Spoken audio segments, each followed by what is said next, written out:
The question is, did you watch the premiere episodes of Daredevil Born Again? Yes. Yes, we were locked in, we were ready, we were hyped. I wouldn't say it exceeded our expectations, but it met the expectations we had. I'm very glad that when they were putting out their teasers and their trailers, they basically only gave us stuff from the first 2 episodes. Yeah. The rest of the season, question marks. They're allowing us to sit with it and wonder what is happening. They have not overdone it. We got to do fact of the day though. Page number 89, fact number 3. A single zinc mine in Namibia uses 1/5 of the country's electricity supply. Wow. That's extreme, isn't it? That's really extreme. Hey, when you need to pump and dump, you need to pump and dump. They're pumping and dumping in those mines because that's what's giving them their GDP. Money is money at the end of the day. And maybe Marvel has done the right thing and they're delivering some good stuff with Daredevil Born Again, because a lot of these streaming shows have been pretty shit. This one seems like they're on to a winner. Is it as good as the original series on Netflix? As of yet, no. No. I think it's in the same vein as those shows, which is why I'm on board with it. But the first few minutes of the first episode didn't fill me with a lot of hope. I didn't like the B-roll shots. It didn't feel like the same type of storytelling as with the Netflix show. But it very quickly got to that same tone. I think everyone can agree the actors in this show are top tier. These guys are 10 out of 10. But I have to mention one thing, and that is Foggy Nelson. Why have you done this to my boy? Because it gives Matt the impetus to make the changes to his own life, to potentially deal with his problems, but inevitably he's not dealing with his problems and it's all just sitting on his chest, causing him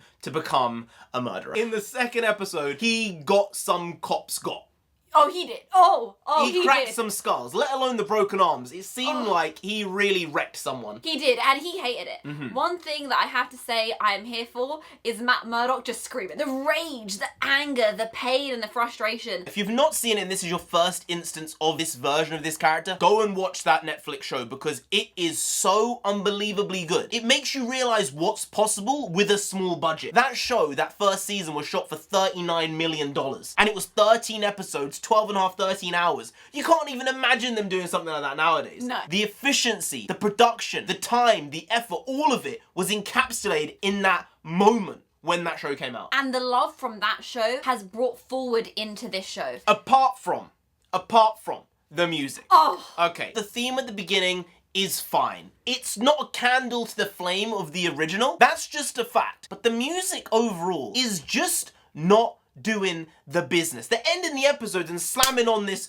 random pop or random rap and I'm like, get this out here. I don't want any of it. This is a hard-hitting moment. This is a emotional beat and it just starts going I'm like, no, I don't want this. It doesn't need it. I think when you're working with directing on this style with the thematic colours and the shots in certain places and these actors who are doing such good jobs, let it just sit with the silence of New York ambient noise and allow us to watch them work through their thoughts. I don't need music to denote the feeling. Everything that's already happened in the episode has given me that. Just stop it. You're ruining the moment. Maybe the idea they're going for is this general sense of chaos, which is why there's this really obnoxious music playing. I get it. I don't like it. As of yet, these episodes have been a 7.8 out of 10. I think episode 1 was a 7, episode 2 was an 8.3. So what does that average to? Somewhere in the middle there. Point being, we are excited for episode 3. We want this show to be great. However, the CGI is a little hit and miss. It's sometimes giving you the goods, other times not giving you any goods at all. And then there's this other issue, which was the fight scenes in episode 1 with Daredevil and Bullseye. Some of it looked really good, and other parts looked like it was poorly composited. It looked like there was very bad special effects going on just with the hand-to-hand fights, and I thought, how did you do that? There's a history of greatness with this show, with dark hand-to-hand combat scenes, and it didn't really feel like it looked real. But as long as in the future episodes that is fixed, I'll be happy. And we got Fisk as Mayor. We're getting Mayor Fisk. He gave a little bit of a Spider-Man reference as well. There's a boy slinging around in a spider costume. What's happening here? You got vigilantes with skulls and crossbones on them. That's the Punisher, and we getting John Bernthal as well. So this is looking like a chef. 5-star Michelin. We actually had a scene of Charlie Cox burning and cooking some food. And then I'm assuming we're going to get a Vincent D'Onofrio egg scene as well. We're going to need him cooking an omelette. Yeah. That just needs to be there. So, are you ready for episode 3? Because it's coming.